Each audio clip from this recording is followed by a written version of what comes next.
सभी आंगनबाड़ी सेविका सहायिका मिनी बहनों का आज के इस वीडियो में स्वागत है। जैसा कि मैंने सुबह के वीडियो में ही कह दिया था कि आज आप सब बहनों को सभी वीडियो देखने को मिलेंगे। तो आइए बढ़ते हैं वीडियो की तरफ। आप सबको अवगत कराना चाहेंगे कि सीडीपीओ तो आप सबने बहुत देखे होंगे, लेकिन इनके जैसा शायद ही आपने देखा होगा। सीडीपीओ सर के द्वारा परियोजना भरथना से भर्ती बच्चों को रक्तदान किया गया है। तो एक ऐसे भी सीडीपीओ महोदय हैं जिन्होंने जो बच्चे हैं आंगनबाड़ी के जो वहां भर्ती हैं उनको अपना रक्तदान भी किया है। पुष्पा बहन है इटावा से, जिनके द्वारा एक जानकारी साझा की गई है। तो बहुत बहुत धन्यवाद है इन महोदय जी को। और आगे चलते हैं और भी जानकारियों से आप सब बहनों को हम अवगत कराते हैं। साथ ही साथ आपको बता दें कि संजय मिश्रा भाई हैं, शाहजहांपुर से आते हैं। आंगनबाड़ी केंद्र जो ढबौरा है उसके सेक्टर में वहां पर सेक्टर बैठक संपन्न कराई गई है। मासिक बैठक में मौजूद रही आंगनबाड़ी बहनों की एक फोटो भी आप देख सकते हैं। तिलहर शाहजहांपुर में एक ये आर्टिकल प्रकाशित किया गया है स्वतंत्र भारत में। बाल विकास परियोजना के अंतर्गत ग्राम समधाना रुजवारी सेक्टर की मासिक बैठक कराई गई है गांव ढबौरा में। और वहां पर आपको बता दें कि राजवीर वर्मा के नेतृत्व में बैठक हुई है। आंगनबाड़ी बहनों के बीच में जो बीमार शिशु हैं उनको सरकार द्वारा वितरण किए जाने वाले पोषाहार और खाद्यान्न के संबंध में सभी आंगनबाड़ी बहनों को वितरण किए जाने पर जो उस पर चर्चा की गई है। तो आपको एक बात बताना चाहेंगे, इस जानकारी को सुबह के वीडियो में भी हम दिखा चुके हैं, आप सबको पता होगा। आगे चलते हैं। बीनू बहन है जो अमेठी से आती हैं, जिनके द्वारा एक ये फोटो भेजी गई है। कार्यक्रम अमेठी में रखा गया था जो कि बीनू देवी बहन ने यहां पर भेजा है। और गीतांजलि मौर्य बहन भी वहां पर आई थी, आप देख सकते हो। और उन्हीं के यूनियन का एक ये यहां पर समझ सकते मीटिंग जैसा समारोह आयोजित किया गया था। अब आगे चलते हैं, क्योंकि कोर्ट के लिए भी जो है लड़ाई लड़ी जा रही है, जिसमें भी काफी जो है सहयोग मिल रहा है। और इसलिए जो है जगह जगह परियोजना में जाकर के भी बहनों को मोटिवेट किया जा रहा है ताकि वो अपनी सहयोग राशि भी भेज पाएं। बाकी सहयोग राशि के बारे में सारी चीजें आपको पता है कि ऑनलाइन प्रक्रिया के तहत ही पैसा भेजना है सुनील जी के अकाउंट में। और उसके बाद जो भी स्क्रीनशॉट हैं उनको भी उनको भेज देने हैं ताकि आपका नाम वगैरह सब कुछ लिखा दिया जाए। और उसके अगले दिन आपको पिछले दिन के जो भी अकाउंट्स होते हैं जिनमें जितना पैसा आता है उसका भी प्रूफ आपको दे दिया जाता है। अब चलते हैं आगे, कुछ और जानकारी आपको देते हैं कोर्ट से संबंधित कुछ और जानकारियों के लिए। वो आप लोगों को अगले वीडियो में 12 बजे भी देखने को मिलेगा। फिलहाल के लिए 12 बजे के वीडियो के लिए आप सब इंतजार जरूर करना। आज मैंने कहा है कि फुल वीडियो आपको देखने को मिलेंगे, यानी हर टाइम के वीडियो देखने को मिलेंगे। कोशिश रहेगी कि डेली आपको डेली वीडियो मिल जाए, समय पर मिल जाए और ज्यादा से ज्यादा मिल जाए ताकि सभी जानकारी आपको समय से पहुंचा दी जाए। मेरे पास आईपैड की कमी के चलते यहां पर खबरों का अंबार लग चुका है, तो हम आज संडे को ज्यादा से ज्यादा कोशिश कर रहे हैं आपकी खबरें पहुंचाने के लिए। आप अपना कीमती समय निकाल और खबरों को आज पूरी देख लेना। जिला कार्यक्रम अधिकारी बाल विकास परियोजना जो सोनभद्र है, यानी बाल विकास में जिला जो सोनभद्र है वहां से एक परियोजना है जो भी दुद्धि, उसको अगर छोड़ दिया जाए सोनभद्र में, बाकी सभी परियोजनाओं को यह लेटर भेजा गया है। राजीव सिंह जी जिला कार्यक्रम अधिकारी सोनभद्र के, उन्होंने इस लेटर में लिखा कि अधो हस्ताक्षरी के द्वारा दिनांक 14 दिसंबर को पोषण ट्रैकर ऐप पर पोषाहार वितरण की फीडिंग की समीक्षा की गई। समीक्षा में पाया गया कि बाल विकास परियोजना दुद्धि को छोड़ करके शेष परियोजनाओं में 50% से कम फीडिंग की गई है, जबकि पूर्व में आपको निर्देशित किया गया था कि प्रत्येक माह पोषण ट्रैकर ऐप पर 100% फीडिंग ससमय कराएं। किंतु आप द्वारा पोषण ट्रैकर ऐप पर पोषाहार वितरण की फीडिंग 50% से कम कराया गया है, जो उच्चाधिकारियों के आदेश का अवहेलना एवं विभागीय कार्यों में रुचि न लेने का घोतक है। अतः आपको पुनः निर्देशित किया जाता है कि दिनांक 19 दिसंबर तक प्रत्येक दशा में पोषण ट्रैकर ऐप पर पोषाहार वितरण की फीडिंग 100% कराना सुनिश्चित करें। यदि आप द्वारा ससमय पोषाहार वितरण की फीडिंग नहीं कराई जाती है तो उच्चाधिकारियों के आदेशों का अवहेलना एवं विभागीय कार्यों में रुचि न लेने का दोषी मानते हुए कठोर विभागीय कार्रवाई हेतु पत्र निर्देशक महोदय को प्रेषित कर दिया जाएगा, जिसका समस्त उत्तरदायित्व संबंधित का होगा। राजीव सिंह जी जिला कार्यक्रम अधिकारी सोनभद्र के, जिनके द्वारा एक ये लेटर जारी किया गया है। तो जो भी पोषाहार का फीडिंग है पोषण ट्रैकर पर बहनों, उसको आप समय से जरूर कर लिया करें। जो भी कार्य है, डेली अटेंडेंस लगाना हो गया, 3 से 6 वालों का सेंटर खोलने को दिखाना वो हो गया। ये बहुत ही महत्वपूर्ण चीजें हैं। आपका पीएलआई जनरेट होगा तो भी ये डिपेंड उसी पर करती हैं, तो इसीलिए अपना सेंटर खोलने वाले ऑप्शन को भी आपको करना है। और बहुत सारी चीजें हैं जो आपको बहुत समय पहले भी हमने बता रखी हैं। उर्मिला बहनें सोनभद्र से आती हैं, जिनके द्वारा एक ये जानकारी भेजी गई है कि सभी आंगनबाड़ी कार्यकर्ती को निर्देशित किया जाता है कि मातृ समिति खाता संख्या को मिलान करके अपना नाम, केंद्र का नाम और यहां पर जो है किस क्रम संख्या पर लिखा गया है या किसी को छूटा हुआ हो तो अपनी सुपरवाइजर को अवगत कराएं। मुझे याद आ गया, मैं इस जानकारी को कल दिखा चुका था और इसीलिए यहां पर से वो पीडीएफ हटा दी गई है, तो कभी कभी स्क्रीनशॉट छूट जाते हैं। ये वही चीजें हैं कि आईपैड होता तो खबरों को अरेंज कर लेते हैं, एक लाइन से चीजों को रखते हैं और उसके बाद उनको फिर डिलीट करते हैं, तो पता चलता है हाँ इतना इतना मैं दिखा चुका हूं, वो सब अलग रहता है। अब यहां पर फोन में ही रहता है सारा कुछ एक जैसा, तो पता ही नहीं चलता, पता चला दोबारा से कोई चीज फिर से आ गई।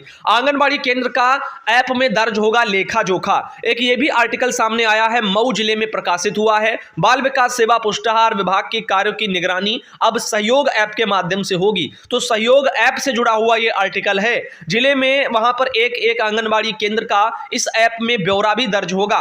कहीं से भी एक क्लिक करने पर बाल विकास सेवा पुष्टाहार विभाग की गतिविधियों का ब्यौरा भी सामने आ जाएगा। जिले में 2587 आंगनबाड़ी केंद्र हैं। मऊ में आंगनबाड़ी केंद्र पर तैनात आंगनबाड़ी कार्यकर्ती जैसे सहायिकाओं के अनियमित दिनचर्या तथा विभागीय अनियमितता की शिकायतें मिलती रहती हैं। शासन ने मामले को गंभीरता से लेते हुए सहयोग ऐप विकसित कर दिया है। इस ऐप से आंगनबाड़ी केंद्र की समस्त जानकारी भी ऑनलाइन हो जाएंगी और उपलब्ध मिल जाएंगी। सहयोग ऐप के माध्यम से सीडीपीओ और सुपरवाइजर जो है प्रत्येक माह आंगनबाड़ी केंद्र का दौरा करेंगे। निर्धारित बिंदुओं पर सुविधाएं और संसाधनों की उपलब्धता की जानकारी भी ऑनलाइन अपलोड कर दी जाएगी। इसी जानकारी के आधार पर ही जिले के आंगनबाड़ी केंद्रों की मॉनिटरिंग की जाएगी। दिसंबर माह तक प्रयोग के तौर पर ऐप पर ऑनलाइन मॉनिटरिंग होगी। जनवरी माह 2023 से विभागीय कामकाज शुरू हो जाएंगे। जिला कार्यक्रम अधिकारी अजीत कुमार सिंह ने कहा है कि बाल विकास सेवा पुष्टाहार विभाग के कार्यों की निगरानी सहयोग ऐप के माध्यम से होगी। सीडीपीओ तथा सुपरवाइजर को प्रशिक्षण भी दे दिया गया है। इसके बारे में जानकारी ये भी आई है। और आगे चलते हैं, आपको बता दें संध्या जी हैं, वाराणसी से आती हैं, जिनके द्वारा एक ये फोटो उनके वहां से भेजी गई है। और आगे ले चलते हैं, कुछ और आपको दिखाते हैं। ये अनीता देवी बहन है, गाजीपुर से आती हैं, उन्होंने भी एक ये फोटो भेजी है। और इनके अलावा ये अनीता देवी हैं गाजीपुर से, जिन्होंने नीचे कुछ लिखा भी है कि 4500 रुपया भैया आ गया है। गाजीपुर से बहन है, तो पहले इनका नहीं आया था पिछले महीने का, लेकिन अब उनका पैसा भी आ गया है। साथ ही संगीता तोमर बहन आगरा से, जिनके द्वारा फोटो भेजी गई, उन्होंने लिखा कि मैं सहायिका के घर पर केंद्र चलाती हूं, मेरे पास भी आंगनबाड़ी केंद्र नहीं है। संगीता तोमर आगरा जो है खेरागढ़ ब्लॉक से। तो आप देख सकते हो कि अगर केंद्र हो तो और अच्छे तरीके से बहन उनको चला पाए, लेकिन केंद्र की कमी वहां पर खल रही है और बच्चों को इस तरीके से मजबूर होकर के पढ़ना पड़ रहा है। अब इसका जिम्मेदार कौन है? जिम्मेदार अधिकारी हैं, लोग हैं जो कि आंगनबाड़ी केंद्र बनाने की जिनके पास जिम्मेदारी रहती है। बार बार लेटर आते हैं, लेकिन बावजूद इन चीजों के ना तो जमीनों का चयन हो पाया, ना ही केंद्र इनको मिल पाए। अगर इनको केंद्र मिल जाते तो ये भी इनके भी सर के ऊपर छत होती और जितना लगन से बहन पढ़ा रही हैं तो और अच्छे से उनका सेंटर चल पाता, बच्चों को अच्छी शिक्षा मिलती है। आप देख सकते हैं कितने सारे बच्चे वहां पढ़ने के लिए भी आते हैं। अब बहुत से आंगनबाड़ी केंद्र हैं जहां बच्चे ही पढ़ने नहीं जाते, केंद्रों की दशा दुर्दशा में बदल चुकी होती है। लेकिन जहां बच्चे आते हैं, बहन भी मेहनत कर रही हैं, बावजूद इन चीजों के ऐसे ही केंद्रों को सेंटर तक जो है नसीब नहीं हो पा रहे हैं। यूपी सरकार इस बारे में थोड़ा ध्यान दे। आगे देखिए, मुन्नी बहन शाहजहांपुर से आती हैं, जिनके द्वारा एक ये फोटो उनके वहां से साझा की गई है। रैली टाइप का मुझे लगता है कि यहां पर निकाला जा रहा है। और इनके अलावा एक ये लेटर अभी हमारे पास आया, मैंने कहा था इस लेटर को भी आपको दिखाएंगे, तो आइए इस लेटर को हम सब देखते हैं। जिला कार्यक्रम अधिकारी जो बहराइच के हैं, 17 तारीख को उन्होंने कल ही ये लेटर जारी कर दिया है। और इस लेटर की अगर हम बात करें तो समस्त बाल विकास परियोजना अधिकारियों को जनपद बहराइच में डीपीओ जी ने एक लेटर भेजा है। लिखा है, निदेशालय बाल विकास सेवा पुष्टाहार उत्तर प्रदेश लखनऊ के पत्र संख्या दी है 955, जो कि 11 नवंबर 2022 को जारी हुई थी, जिसमें किशोरी बालिकाओं के लिए योजना जो आपकी एसएजी है, उसके अंतर्गत जनपद के आंगनबाड़ी केंद्र परिक्षेत्र में आने वाली समस्त 14 से 18 साल की जो किशोरी बालिकाएं हैं, उनका पोषण ट्रैकर पर पंजीकरण कराने के लिए उनके आधार फीडिंग का कार्य दिनांक 16 नवंबर तक अनिवार्य रूप से कराने के विषयक दिए गए थे निर्देश। तो इसी क्रम में बताया गया कि एक 2864 एक लेटर था, पत्रांक संख्या, जो कि 14 नवंबर को निकला था। उसमें दिए गए निर्देशों का अनुपालन करें और समयावधि में करने के लिए काम जो है बोला गया था, किंतु आप सभी द्वारा आज तक उस कार्य को पूरा नहीं किया गया।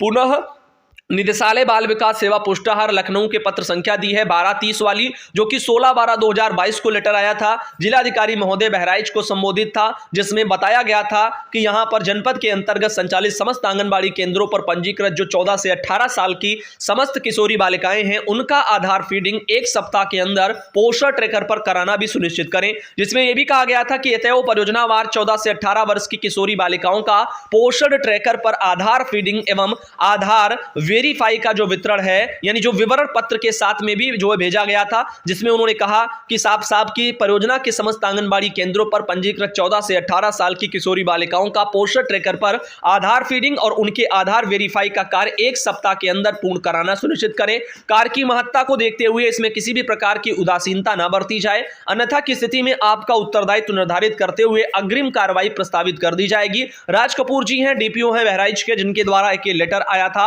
और आप सबने इस वाले लेटर को भी देखा है।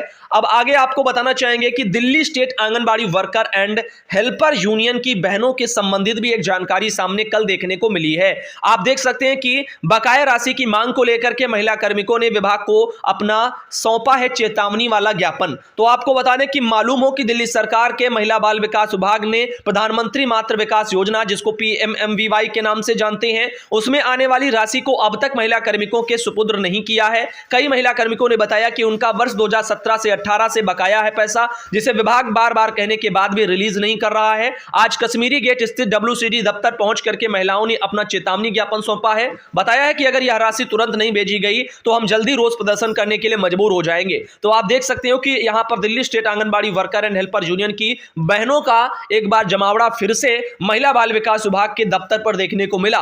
बावजूद इन चीजों के विभाग दिल्ली में ध्यान नहीं दे रहा है। बहनों का जो भी रिटायरमेंट नहीं कह सकते हैं, वो सेवा समाप्ति जो इस तरह से की गई थी उसको भी वापस नहीं लिया गया है, और बहनों का जो है वार्ता भी हुआ था धरने के दौरान, उसको भी पूरा नहीं किया गया। तो तमाम अपनी मांगों को लेकर के बहनें आए दिन दिल्ली में सड़कों पर देखने को मिलती हैं। चुनाव का बहिष्कार भी बहनों ने किया, सब कुछ बहनों ने किया, लेकिन फिर भी उनकी समस्याओं पर अभी मुझे लगता है कि विचार दिल्ली सरकार नहीं कर पाई है। तो दोस्तों, आज के इस वीडियो को यहीं तक रखते हैं और अगले वीडियो में आप सब भाई बहनों को फिर मिलते हैं। उम्मीद करते हैं 10 बजे की खबरों को आप सबने पूरा देखा होगा, और अभी थोड़ी देर बाद 12 बजे की खबरों में भी हम आप सबको फिर से मिलने वाले हैं। धन्यवाद।